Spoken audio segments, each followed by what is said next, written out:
Greetings and welcome, everyone. We've got people signing in right now.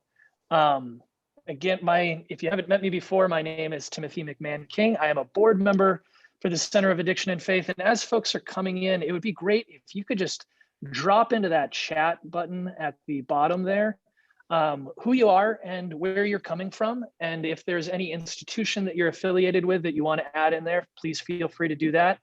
One great thing is that during the chat, we encourage you to use that throughout this webinar. Lots of people are able to get connected with each other.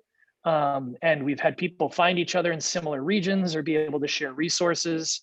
So please, as you are coming in, we've got folks still signing on. Please do go ahead and introduce yourself. Let us know where you're from or if there's an institution you're affiliated with. And again, my name is Timothy McMahon King. I'm a board member with the Center of Addiction and Faith. Normally we have Reverend Ed Treat with us. He will be joining us a little bit later in the webinar, but I am excited today to introduce you to Erica Poilette and Michelle Mathis. Both of these women are fantastic leaders in the field of harm reduction. And we want to cover today some of the basics of harm reduction, what it is, what it looks like, and how it also intersects with our faith. And in a way that we are able to both express our faith through harm reduction and how I believe a lot of harm reduction reflects some of the best of our faith. So before we go any further, I actually want to start us off with a prayer. And this is actually a prayer. It's edited from Pierre Teilhard de Chardin, a Jesuit priest who died back in 1955. Trust in the slow work of God.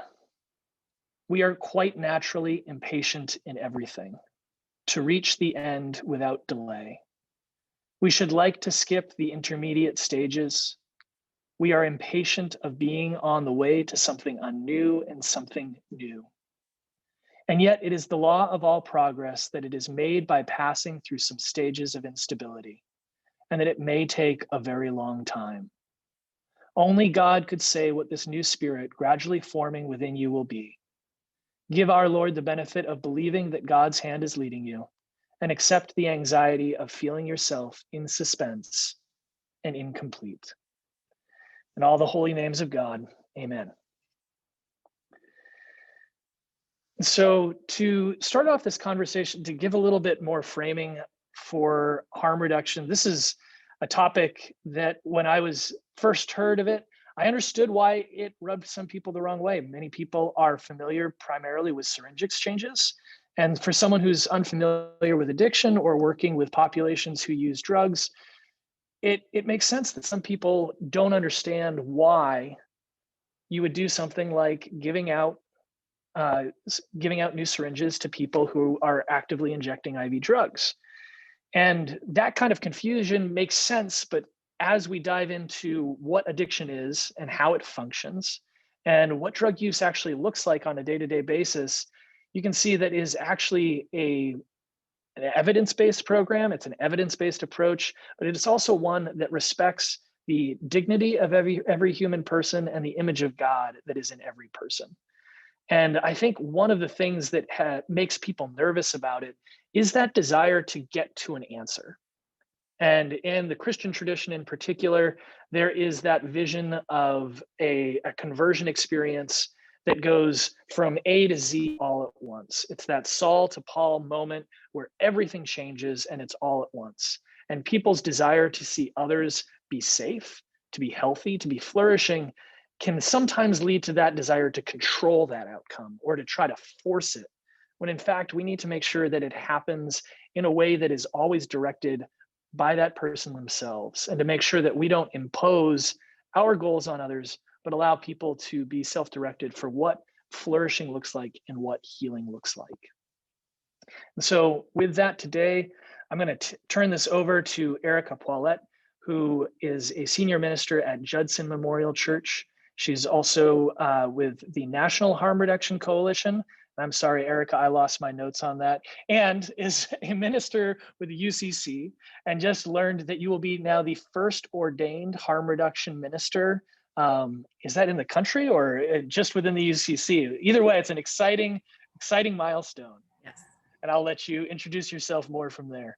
Okay, wonderful. And if we can also, I think, bring up the slide deck, if that is possible, that would be great. Good morning, good afternoon, wherever you find yourself. I'm honored and so thrilled that Tim and Ed asked us to join for today's conversation. As Tim said, my name is Erica Paulette and I wear a few hats, but the ones most relevant to my being here today is that I'm the Director of Faith and Community Partnerships for National Harm Reduction Coalition, the founder of Director of Faith in Harm Reduction, and I also oversee the Overdose and Drug Use Ministries for the national setting of the United Church of Christ. And we can go to the second slide. The mission statement for Faith and Harm Reduction, as it has been penned by our leadership collective, which is an incredibly just passionate group of folks, people who use drugs, people who do sex work and other harm reduction and community leaders. Mission statement being that we co-create a justice movement which connects people who use drugs and communities of faith through the development of harm reduction-centered spiritual resources, ritual support, and spiritual care. And I'd like to let my colleague, Michelle Mathis, introduce herself and move to the next slide, also Olive Branch Ministry.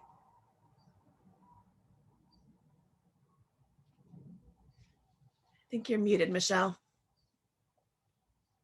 Technology. Good morning. I'm so thankful to be here with you and to share with you the gospel of harm reduction. I am the executive director of Olive Branch Ministry, which is a faith-based harm reduction agency serving the North Carolina foothills and Piedmont region.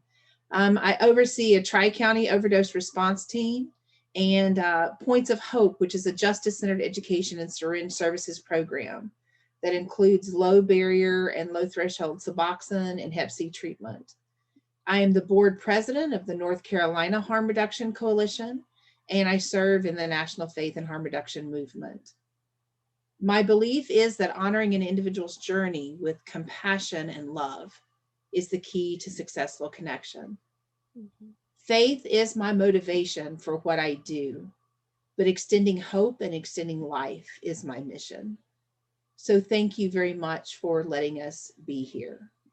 This screen is our statement that we give often for Olive Branch.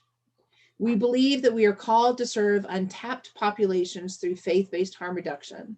This takes various forms depending on who we are working with and what their needs are. We believe in honoring and respecting each individual's journey, no judgment, just love. Thank you for letting me be here.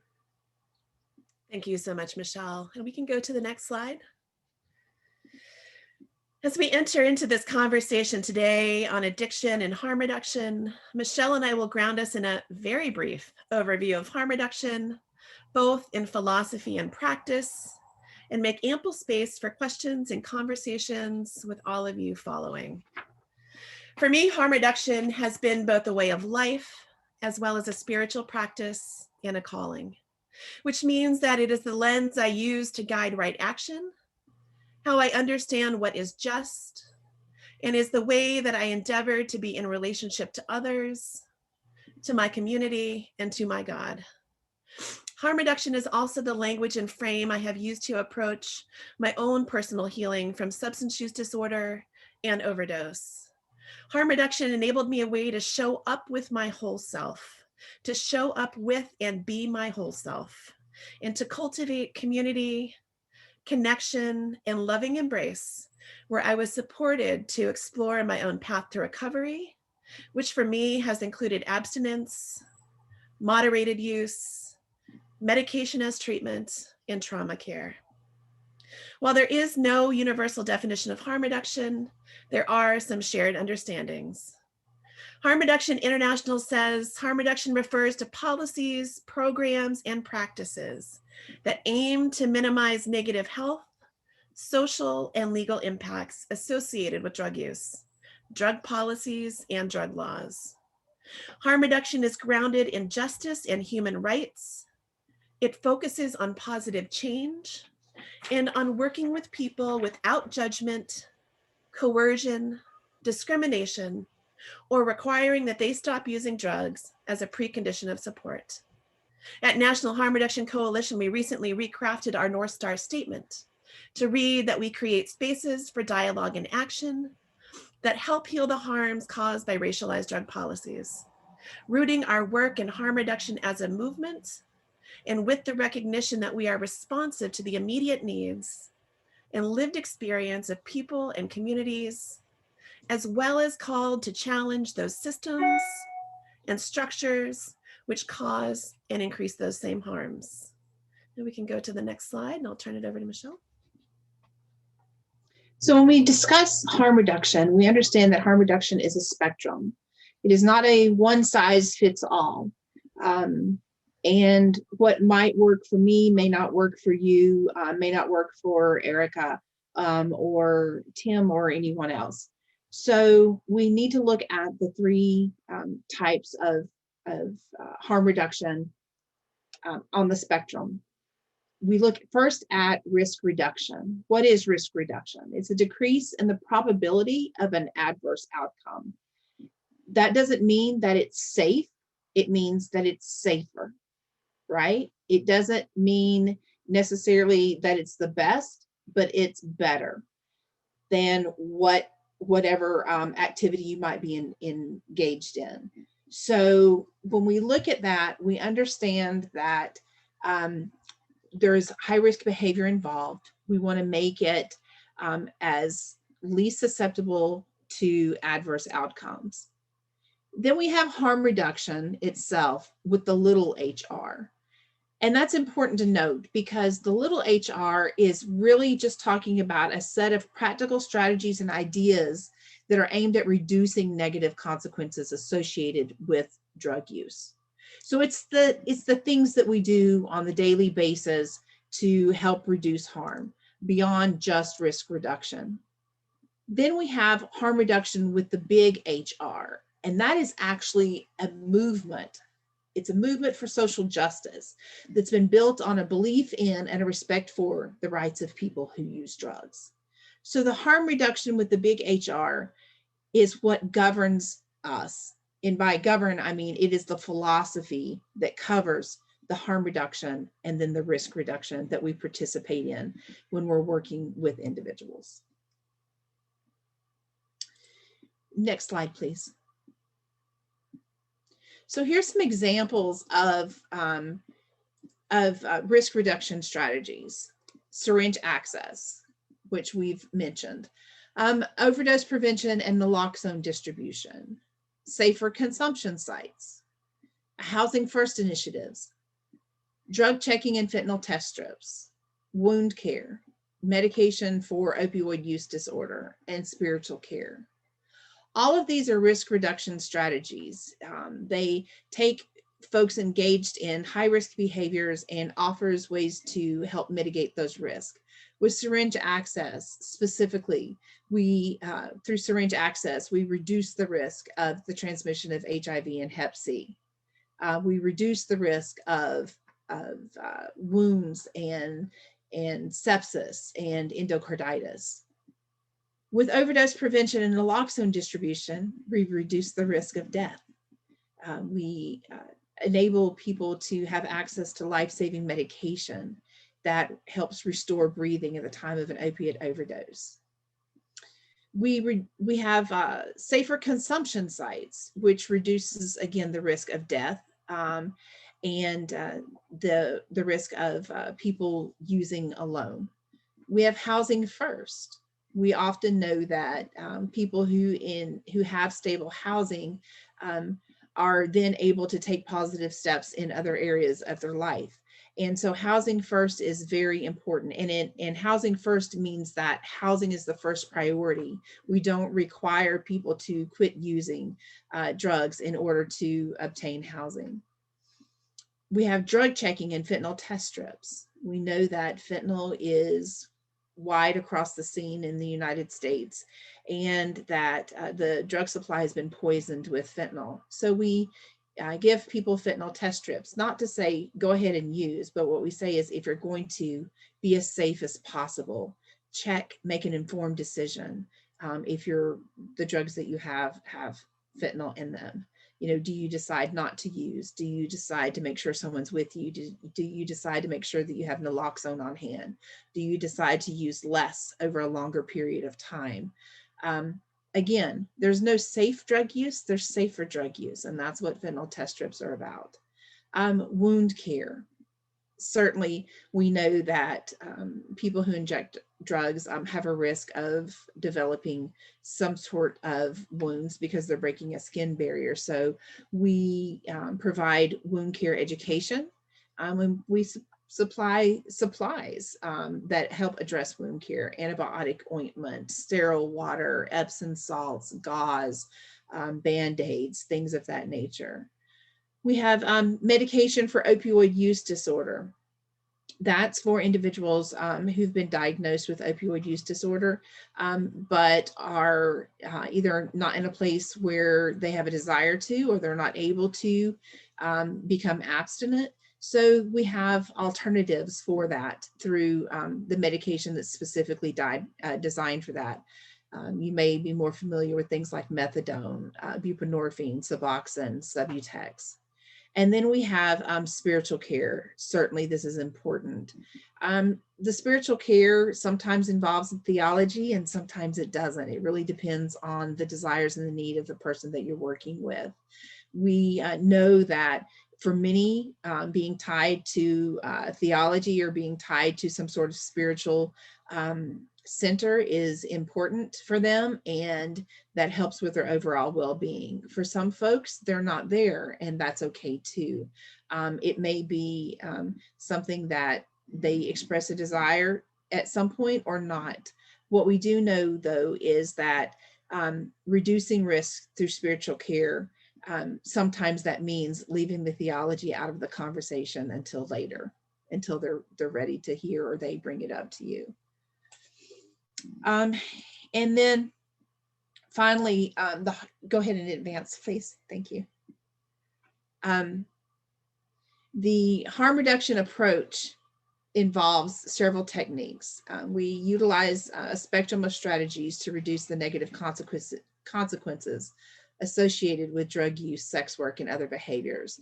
Safer techniques is always important. We teach people safer things like rotating veins for injections, making sure you keep your skin clean, making sure that you have naloxone on hand, understanding the consequences of multiple drugs or polysubstance use and what combinations are safer than others.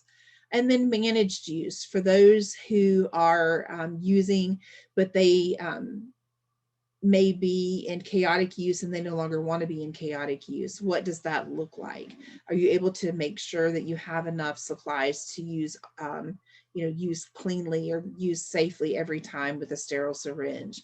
Are you able to manage the amount that you're using?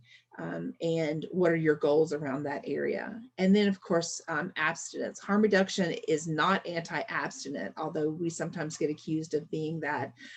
We are pro-person and pro-honoring an individual's journey. But abstinence is certainly something that if someone expresses a desire to do, that we can link with them during that process until they take the positive steps to get to that point. And we can go to the next slide. And I think the piece that, I hear woven throughout kind of our conversation around risk reduction and lowercase HR harm reduction is really the opportunity for connection and relationship building that all of these services provide. And that to me that's where the life-giving and that's where the life-saving is happening, primarily is in those points of connection and in the ability for folks to be, witnessed and seen and heard and experience the love that we know people are made in the image of and are deserving of. So the values base of harm reduction for me is really where this work takes root spiritually and personally. And it's also a place where we find significant buy-in from communities of faith across the country who are quick to identify many tenets of their own faith reflected here in these values. So I'm going to share quickly just some of the core values that undergird harm reduction philosophically. One, that it establishes quality of individual and community life and well-being, not necessarily cessation of all drug use as the criteria for successful interventions and policies. Next slide. Harm reduction calls for the non-judgmental, non-coercive provision of services and resources to people who use drugs and the communities in which they live, and which seeks to meet them where they're at, while also is committed to not leaving them there. Next slide. Harm reduction ensures that people who use drugs and those with a history of drug use have a real voice in the creation of programs and policies designed to serve them. I think, as I mentioned, Faith in Harm Reduction is driven by a leadership collective, and this leadership team is driven in equal parts by people who use drugs, people who do sex work, and faith and community leaders across sectors. Next slide. The recognition of the full humanity of people who use drugs is central to this work and necessarily speaks to the dignity of people who use drugs and supports the bodily autonomy and self-determination of all people. Next slide. Harm reduction recognizes that poverty, class, racism, social isolation, past trauma, sex and gender-based discrimination, and other social inequalities affects both people's vulnerability to and capacity for effectively dealing with drug-related harm. Next slide. As Michelle said, harm reduction does not attempt to minimize or ignore the real harm and dangers associated with both licit and illicit drug use. Next slide. Recognizing that I just missed this one entirely. Understand substance use as a complex phenomenon encompassing a continuum of behaviors, promoting and uplifting reality-based, culturally competent, scientifically proven and supported strategies for reducing health risks. Next slide. Harm reduction challenges stigma. We know that the existence of stigma and the othering and the exclusion really drives a significant portion of drug-related harm. And so we seek to eradicate in all our work the stigmatization of people with lived experience of substance use disorder, and sex work. Next slide. And lastly, it is the recognition that people who use drugs are the experts in their own lives, and that any path to positive change is valid. For many of us, this particular value asks us to decenter ourselves and our beliefs that our path is the path. To paraphrase my colleagues, Reverend Earl Fisher and Cherise Scott, just as there are many pathways to God, to the divine, so are there many pathways to healing. Next slide. Capital HR harm reduction is a movement. It recognizes that we come into harm reduction work and the harm reduction movement from different places. Our own personal experiences with drug use, our love or grief for family members and friends, our professional experiences and commitments, and our own exposures to injustice. Whatever the pathway, it moves us to look through the veils of stigma and criminalization to see the full humanity and potential of people, including ourselves, that society may have deemed deviant, dangerous, or disposable. We claim our dignity. The harm reduction movement is committed to pursuing a model of public health as social justice, holds ourselves accountable to combating the forms of racism, stigma, marginalization, and criminalization that place people in harm's way. We understand drugs are not the issue. We cultivate a deep understanding of the interlocking struggles against inequality and oppression as central to both health, wholeness, and liberation. We affirm the wisdom, dignity, and leadership of people most directly affected by these harms as the holders of the key to transformative change.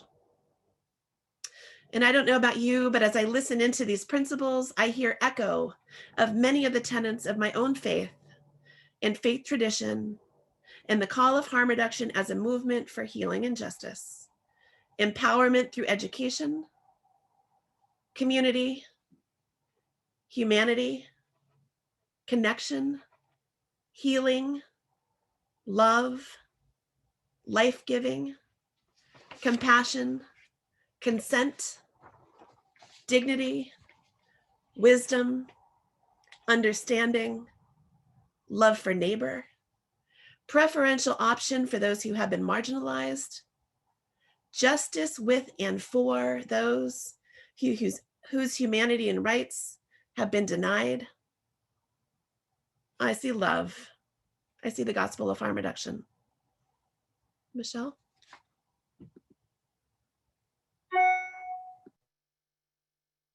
What does harm reduction look like in your faith-based organization?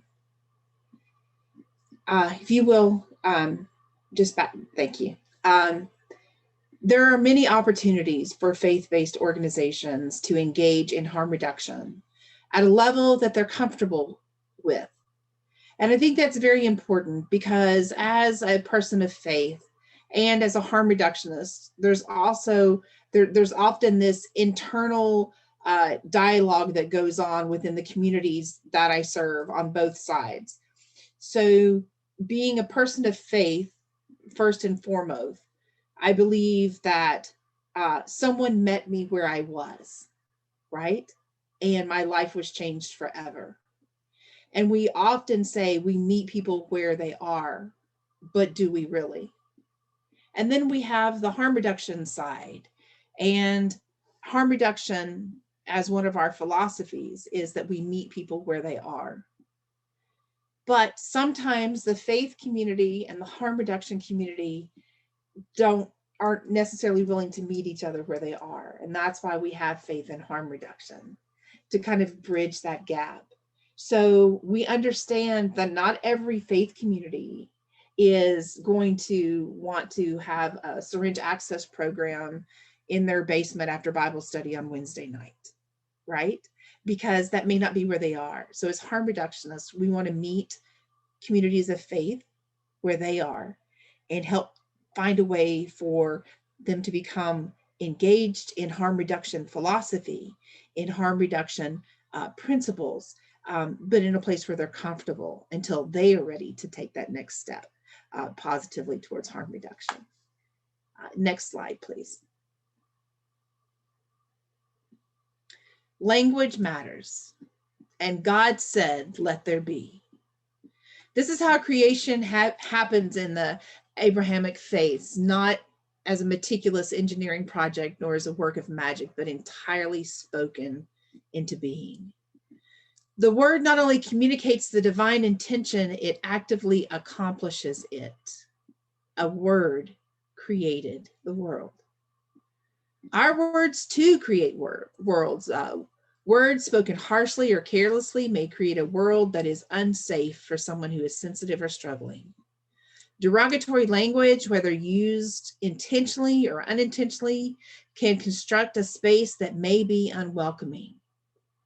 Many common phrases used to talk about people who use drugs and people who do sex work imply stigma, judgment, and shame. This is easy to understand in overtly derogatory instances like the terms junkie or crackhead or whore or even prostitute. But a language matters in much more subtle ways and can reveal assumptions about a person or their substance use that may be unfair, inaccurate, and harmful. When we look at that second sentence and we say that derogatory language, whether intentional or unintentional, can construct a space that may be unwelcoming. How many of your places of faith have a sign out front that says, all are welcome? How many of you have it on a website or on your church brochure? All are welcome. But ask yourself, truly are all welcome? A number of years ago, I left the four-walled church because I realized, although the church that I was serving in and had been serving in for 12 years was a beautiful organization. It is a beautiful organization. And I was drawn to that church because I needed healing and I needed renewal in my own spiritual life. And I found that there. But what I became acutely aware of as my time there came to an end was that this organization had an abstinence-only based recovery housing program. But the people I was called to serve were not abstinent from drugs. And the people I was called to serve would never feel welcome there. And it was an unintentional, or it wasn't intentional by the congregation and by the pastor to make people feel unwelcome. But my folks would not be comfortable there because everything centered on being abstinent. And the people I was serving were not at that place yet. So I had a choice to stay there where the folks I was called to serve would never come inside the doors, or to take off my collar and my robe and put on my Converse and my baseball hat and go to where they are. And I do that today. And I'm so thankful that for me, the church has left the building, and it is with the folks that I'm called to serve. Don't get me wrong. The church that I left has a wonderful ministry and they're doing what they're called to do. But it's okay when you find out your calling is a little bit different to be able to step into that calling and go where God calls. Next slide, please. So we talk about language. Language matters, and we want to talk about reducing stigma by changing our vocabulary. For many years, we've heard terms like addict, junkie, and drug user. But to use less stigmatizing terms, the alternative is a person who uses drugs or a person who injects drugs. Instead of saying drug problem and drug abuse, I'll go ahead and start. I'm not sure exactly where we kicked out, but we're talking about language and terms to use instead of what we most commonly hear. Language that can cause harm even though it's unintentional. So we were discussing a drug problem and drug abuse, instead using drug use, substance use, and non-prescribed use. Instead of saying needle sharing program, use syringe service program, syringe exchange program, or syringe access program. Using the term clean.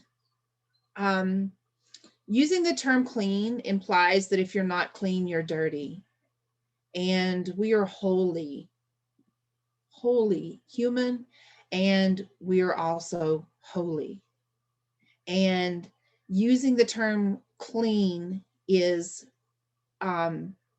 stigmatizing for a lot of people who may have, who may not be in the state of abstinence. So saying not actively using or abstinent, or regarding supplies, sterile or unused, using those terms is better than saying clean.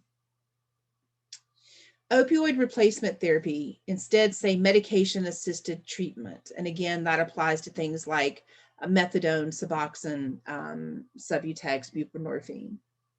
Instead of saying prostitute, whore, or hooker, say sex worker, person who does sex work.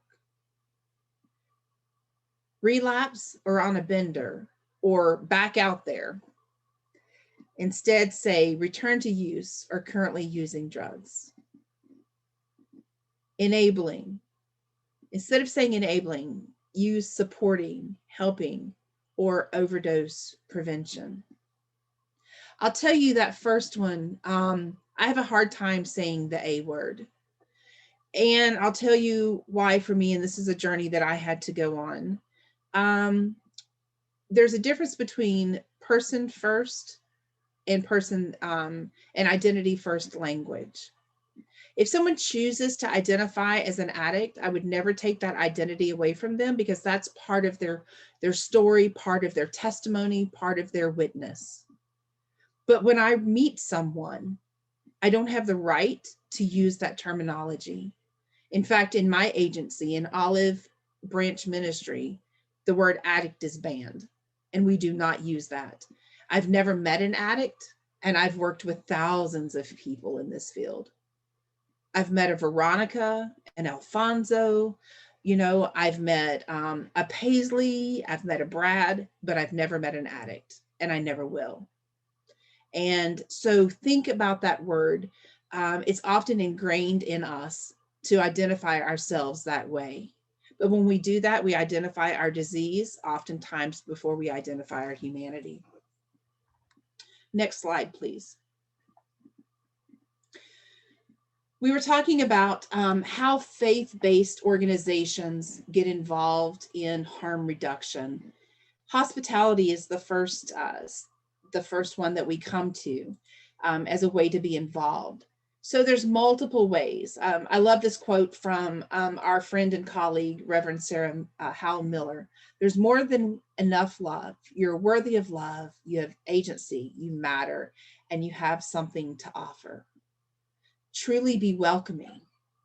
Be welcoming with your words, be welcoming with your presence, be welcoming with your body language, and be welcoming with your space. You can uplift the presence and humanity of people with lived experience in using drugs and sex work in the congregation through the full inclusion in church life, including in leadership, in committees, in liturgy, in outreach and events. If you have an outreach committee, and I know my faith tradition, we even have a committee on committees. We have so many committees, right? But if you have an outreach committee, or you decide to form a harm reduction committee, that committee needs to include voices with living experience. Even if you have to go out and find some folks, right, and welcome them into your congregation. We say often in social justice movements, nothing about us without us. Well, it's hard to do that if the us aren't at the table. Challenging stigmatization of substance use by engaging people with lived experience to preach and teach and share their expertise and wisdom. Provide mentorship and coaching and compensation as requested. You can provide hospitality by inviting people out of the shadows through inclusive and non-stigmatizing language. We've talked about language. By extending a specific welcome to people with lived experience in the liturgy.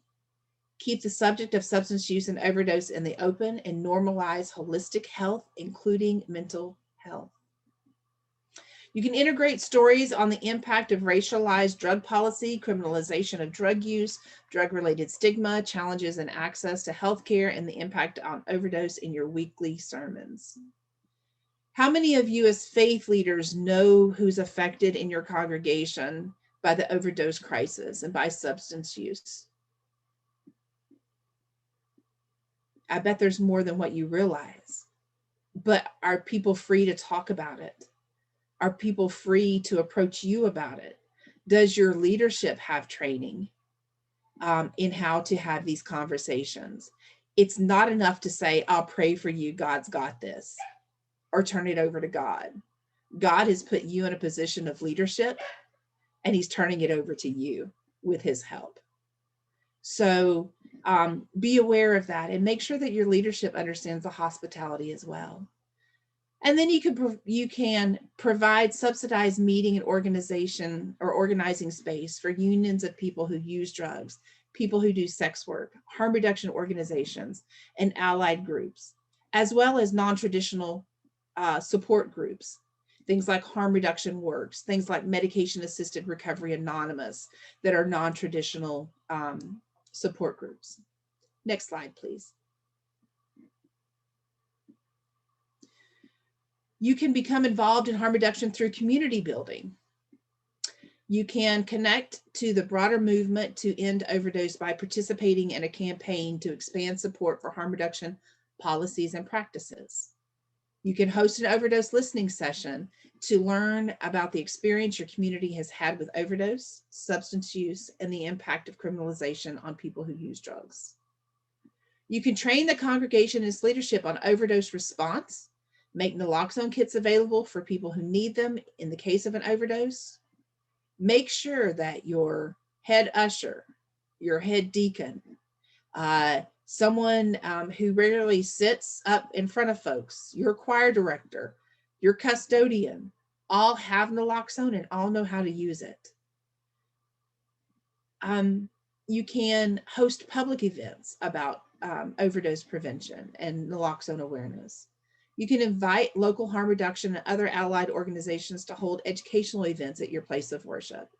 Invite harm reduction organizations to educate the congregation on harm reduction and harm reduction strategies for health and justice promotion. Next slide, please. You can display compassionate care by establishing a plan for overdose response in your place of worship, and then letting your congregation know what that is. Host a harm reduction, safer injection, safer sex, or overdose prevention kit assembly event in partnership with your local harm reduction folks. If you don't have a local harm reduction agency, make the kits and find out where to mail them to, because there's plenty of smaller harm reduction agencies, not only in your area probably, but throughout the United States, that may not have the kind of support. Let's see. Celebrate and memorialize the lives of people we have lost to overdose. Ritualize and celebrate the life-saving work that harm reduction organizations and people who use drugs are doing. Explore opportunities to become a registered overdose prevention program and naloxone distribution site. Knit or crochet a prayer blanket or bags to store naloxone in and other safe injection supplies, or donate to a local harm reduction organization. For our agency, we have a couple of local groups, one of which is a church, who have crochet groups, and they knit these beautiful bags that we can put naloxone in, or safe injection supplies, or even snacks and bottles of water in. And they have reflective thread. So for folks who are not housing stable, or who may live in places without electricity, they can use a cell phone light or natural light to quickly locate that bag because of the reflective thread. And especially in the case of an overdose, seconds matter. So that's really important. And then host a fundraiser or supply drive for harm reduction organizations in your community. Ask harm reduction programs what supplies or support would be most helpful. And next slide, please. And then advocacy is important as well. Lend your voice and influence to press conferences and releases. Write op-eds and create proactive media and social media on issues impacting people who use drugs and racial justice in partnership with people who use drugs. I think that's really important. We keep talking about harm reduction agencies, but harm reduction is often taking place, and it was actually started by people who use drugs. And so I think that's really important that that we acknowledge that, and acknowledge that there is work going on in your community, even if it's not officially organized through a harm reduction agency. And so as you get to know your community and you make yourself welcoming, you'll be surprised who will come and want to partner with you. Or, you may find people that are willing to, or that approach you to partner, or find folks that you can partner with. Let's see, support the establishment of overdose prevention centers by building community support, conducting public education, and supporting policy advocacy efforts. Educate yourself on medication-assisted therapies, including buprenorphine and methadone. participate in the annual National Weekend of Overdose Awareness and Justice, which is the second to last Saturday and Sunday in August. And then learning about upcoming legislation in your local and state government that may affect people who use drugs, and work with organizers to support efforts to raise awareness and call representatives, etc. Jess Tilley, who again is one of the founders of the Harm Reduction Works group, her quote is there: "Not above me, not below me, but beside me." Next slide, please. Thank you so much, Michelle. And just a little context for, a good majority of this information is available in Faith and Harm Reduction's toolkit called The Spirit of Harm Reduction. It's really a guide for faith communities who are looking to find their place and space in the work to support the experience, health, and wellness of people who use drugs, and in partnership with people who use drugs. And that's available. I know the link will be made available to folks. And the toolkit is both a collection of how to have conversations amongst kind of communities and congregations of faith, recognizing that in a lot of areas, kind of the support of and the role of faith leaders, both what they say, what they don't say, has been critical to the experience of people who use drugs, and also in building environments that are supportive of harm reduction, both in policy and practice. And we recognize that faith communities also have been significant contributors to harms that people who use drugs and people of color have experienced. And this is part of our commitment to ensuring that we're responsive to our call to help heal some of those harms. If I can, I wanted to just end with also in the toolkit, there's a range of liturgical and other resources for communities who are looking to incorporate the voices and presence and witness of people with lived and living experience of substance use. So this was a benediction that was delivered and written by myself and Reverend Donna Scopper for the Opioid Overdose Summit at Baltimore Hebrew Congregation. May God bless and keep us, especially those who have been wounded by an epidemic of silence and inaction, whose treatment consists of criminalization and condemnation, not compassion, who can't breathe, smothered by stigma, shame, and white supremacy, whose communities of faith have yet to bring them an expansive grace. May God allow God's face to shine upon us, on those on the front lines, persistently, consistently proclaiming worth and love, on those advocating change for loved ones lost, advocating change for their own selves, demanding change for those who have suffered decades of harm that could have been ameliorated by attention and action, and on those of us here today in this space, and especially on those not here because they are perceived to be other.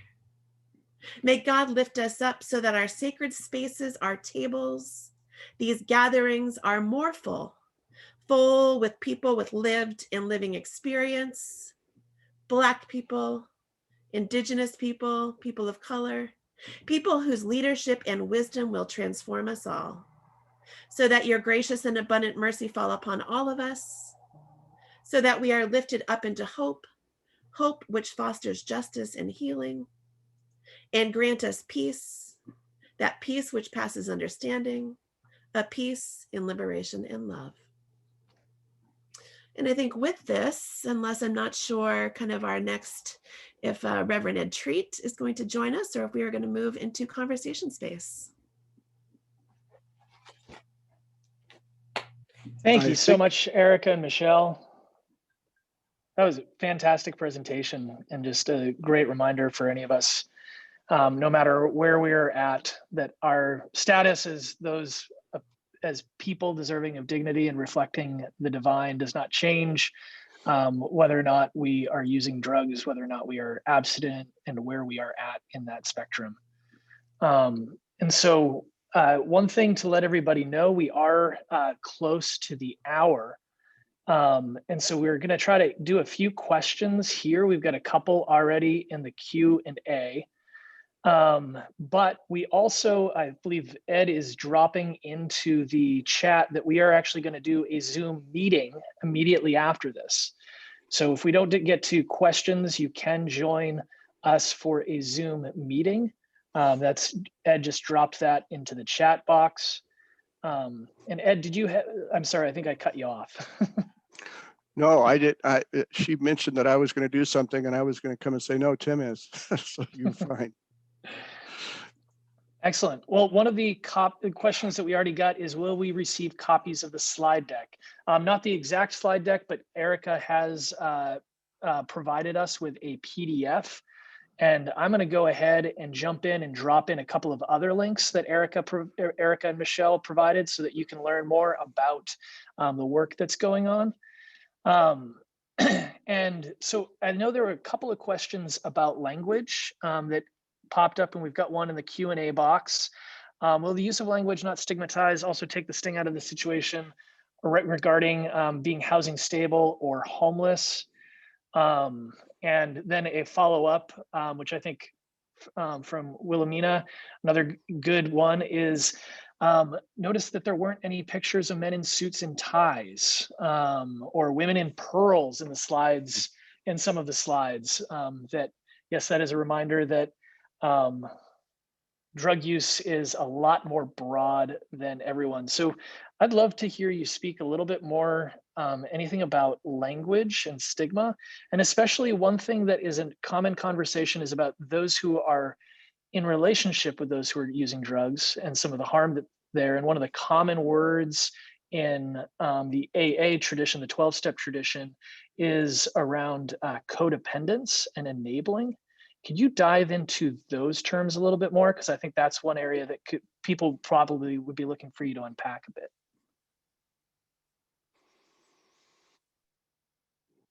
I'm happy to address the housing stable or housing unstable versus homeless from my perspective, and why I choose to use those terms instead of homeless.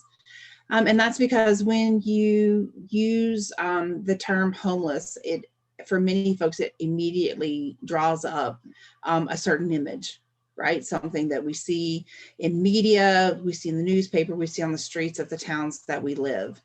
But what often that doesn't reflect are the people who are housing unstable, who are technically homeless. They may be couch surfing, if you will, going from resident to residence, or going from a hotel until funds run out and then they're having to move somewhere else or move in with a friend, or they're sleeping in their car. And so those individuals are also suffering a lot of the same that our folks who live in tent cities suffer as well. So using homeless is a very specific, brings up a very specific picture for a lot of people. But when you say housing stable or unstable, it begs to question, what does that mean? And it's much more inclusive of a broader audience that are still suffering and technically without homes. And I think the language piece, and I appreciated the comments around, there has been an incredible evolution of the way that we're talking about, various strategies or approaches for dealing with substance use disorder. So speaking of medication as treatment, medication for opioid use disorder. And I think it really, and I think Michelle touched on this when we talk about meeting folks where they're at, and really by not naming folks, but allowing folks to name themselves in whichever way provides both opportunity for connection, really points towards kind of our understanding that people with lived and living experience of substance use are the authors and the experts in their experience and in kind of cultivating and crafting pathways to healing in ways that make sense for their own lives and for the lives of their loved ones. And so, when we talk about kind of harm reduction, and harm reduction as this range of strategies, again, the biggest and I think most compelling and powerful strategy I have experienced as somebody who has been both, on both ends, somebody who has received harm reduction services at a time when I was really struggling with chaotic use, and as somebody who now has the opportunity to walk alongside folks who are also looking to harm reduction for a range of support services and community, is again that opportunity for connection, to hear yourself included in the entirety of the community of the beloved. And so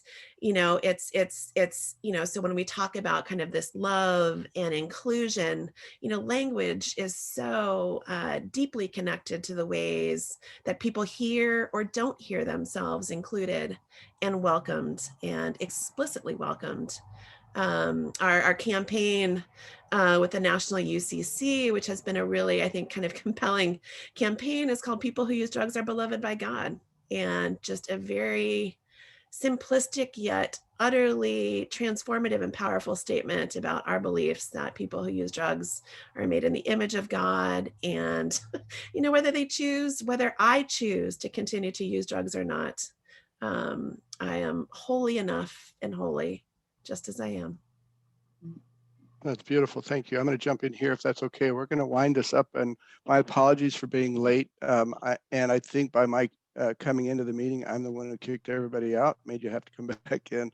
I'm so sorry about that. I'm still kind of bumbling with this Zoom stuff, but I'm really grateful for Zoom and that it allows us to deliver such amazing experts. Thank you, Erica and Michelle, for your willingness to be here today and your ongoing work. I really appreciate it. Your willingness to be here and to be a resource and to be partners in this. I just came from, the reason I was late is I had not only do I interrupt meetings, but I double book myself. So I was at Wartburg Seminary for a class of students talking about substance abuse and how to deal with it. One of the questions that I was given was about another approach to addiction. And I said, it used to be one size fits all. And it's more, the addiction and all the things we're talking about here today are complicated. People are complicated. Life is complicated. And when we get into black and white, one size fits all answers, it's not helpful. And so we need to be able to have conversations around all these possibilities that are, I think, gifts from God and can fit, where everybody's at. And we can mitigate a whole lot of suffering that's out there. And I'm really grateful for the work you guys do because it's needed. And I appreciate it. So, well, we'll continue to journey together and hopefully we can build some partnerships in the work because I think we're pretty closely aligned with what we're trying to make happen. So thank you. And Tim, as always, I threw this to Tim when I said, oh, Tim, I'm double booked. Can you take the webinar? And he just took it. He's just so great. I appreciate it. And because of that, I'm going to tell you to get this best book you'll ever read in your life. Tim wrote this, but it really is. I tell congregations, if you want to kind of get a good entry into the whole issue of substance abuse disorders and addiction in our country, Tim presents it in a way that everybody can access it. And just, it's a great beginning for any congregation that's struggling, or faith community that's struggling with this. Do a book study, get a group of people around and each get a copy and look at that. We have, Tim is also our keynote speaker at our next conference, which is in October 7th, 8th, and 9th. We believe we'll be able to gather by then. We'll also be offering it as a hybrid event, so you can come in person or you can do the hybrid online version. I really recommend in person, especially after being cooped up for so long.